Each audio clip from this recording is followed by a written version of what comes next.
पूजनीय श्री बालकृष्ण गणेश दत्त शास्त्री जी के श्री चरणों में नमन करता हूँ। इस पुण्य भूमि में जिन पूर्वजों ने प्रेरणा दी उनके स्मृति को नमन करता हूँ। आप बच्चे यहाँ वेद अध्ययन करने आए हैं, कर्म कांड अध्ययन करने आए हैं। इस विषय में कुछ बात ध्यान देना परम आवश्यक है। आज से 100 साल पहले 1920 ईस्वी के आसपास इस पूरे भारत भूमि में 7.5 लाख गांव हुआ करते थे और उन 7.5 लाख गांवों में हर गांव में एक गुरुकुल हुआ करता था। उस गुरुकुल के अंदर दक्षिण भारत के केरल और तमिलनाडु जैसे राज्यों में, मध्य प्रदेश के उज्जैन में, उत्तर प्रदेश के काशी में जो गुरुकुल हुआ करते थे, उस गुरुकुल के अंदर में 17-18 विभाग हुआ करता था।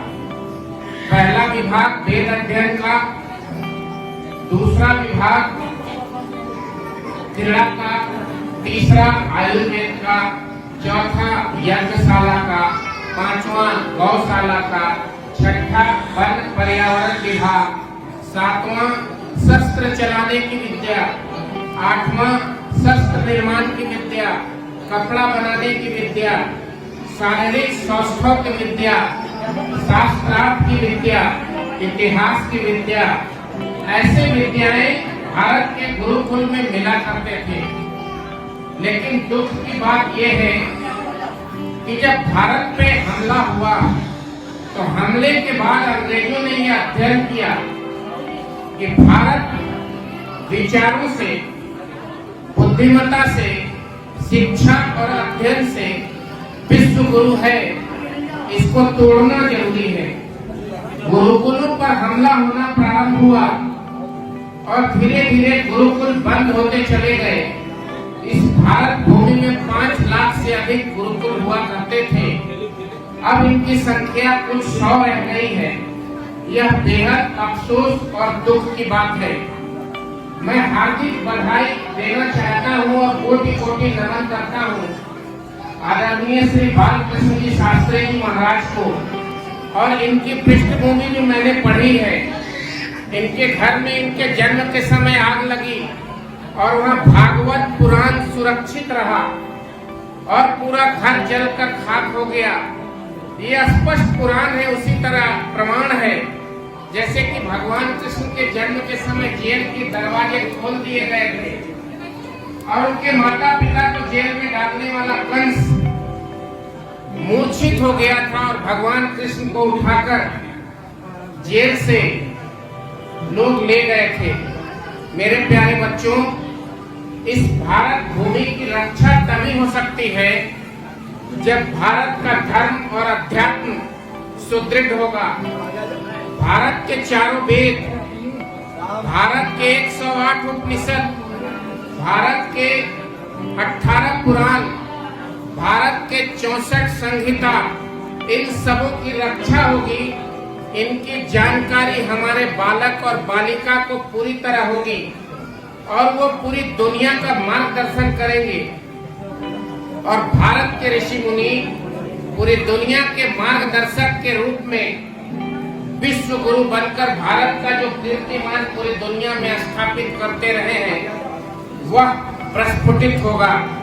आप बच्चों का भविष्य बहुत ही उज्जवल है। छोटे छोटे नौनिहाल बच्चे यहाँ वेद और शास्त्र की शिक्षा ग्रहण कर रहे हैं।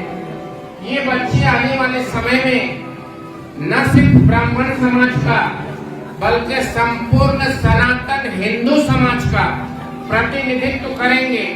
आप बच्चे पूरी दुनिया में जहाँ जाएंगे तो लोग आपके पांव भी पड़ेंगे और आपके बताए हुए रास्ते पर चलेंगे भी और पूरी दुनिया को भारत की लोक संस्कृति और भारत के अध्यात्म से परिचय मिलेगा। आज गुरु पूर्णिमा के अवसर पर हमने और गुरुजी ने जिन बच्चों को प्रमाण पत्र वेद अध्ययन करने के पश्चात दिया है वो बच्चे आने वाले भारत के भविष्य हैं, विश्व गुरु के प्रवक्ता हैं।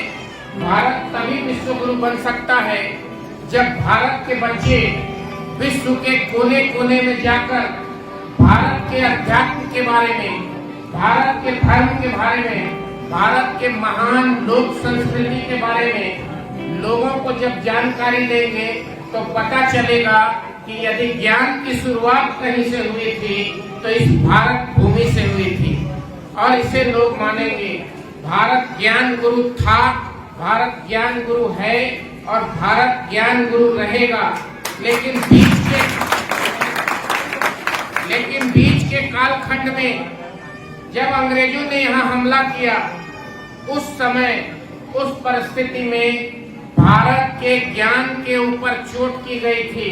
अंग्रेजों ने यह तय किया कि भारत के सभी बच्चे को अंग्रेजी सिखा दी जाए, उनके गले में टाई बांध दी जाए।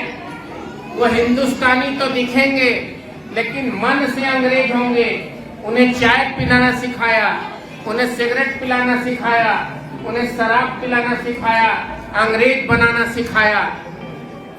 यहीं से भारत की संस्कृति का पतन प्रारंभ हुआ। इसे सुधारने की आवश्यकता है। आज ऐसे गुरुजन जो इस महान यज्ञ में लगे हैं, निश्चित तौर पर भारत का विश्व गुरु बनने का सपना होगा। आज पहली बार मैं इस आश्रम में आया हूँ। कोटि कोटि बधाई साधुवाद देता हूँ यहाँ कार्य करने वाले सभी लोगों को, मजदूर, शिक्षक, अध्यापक, काम करने वाले कर्मी और पूज्य गुरुदेव को, सबको साधुवाद और बधाई देता हूँ और उम्मीद करता हूँ कि ये महर्षि ज्ञानवन विद्याधाम न सिर्फ भारत में, पूरी दुनिया में इसके बच्चे नाम रोशन करेंगे। पूरी दुनिया के 200 देशों में आपके बच्चों का नाम डंके की तरह बजता रहेगा और सनातन परंपरा का ध्वजा, हिंदू धर्म का ध्वजा पूरी दुनिया में लहराता रहेगा। मैं बिंदु भूषण दुबे गुरु पूर्णिमा के शुभ अवसर पर गुरु भगवान की ओर से प्रार्थना करता हूँ, आपके मस्तिष्क में ज्ञान देवी माँ सरस्वती का आशीर्वाद, आपके कंठ में वह सस्वर विराजे। आप जहाँ उपस्थित हों, लोग आपके चरण पढ़ने पर बाध्य हों। यही भारत की पहचान है, यही उम्मीद है। और भारत की महान लोक संस्कृति जब आप आगे बढ़ा लेंगे तभी भारत विश्व गुरु बनेगा। पहले भी था, बीच में कमी आई है। आपकी संस्कृति, आपकी सभ्यता, आपका संस्कार दिन दुनी और रात चौगनी होकर फैले। इन्हीं शुभकामनाओं के साथ मैं आप सबको अनेकानेक शुभकामना देता हूँ। अपने से बड़ों को नमन अभिनंदन करता हुआ अपनी बात को विराम देता हूँ। नमस्कार, धन्यवाद।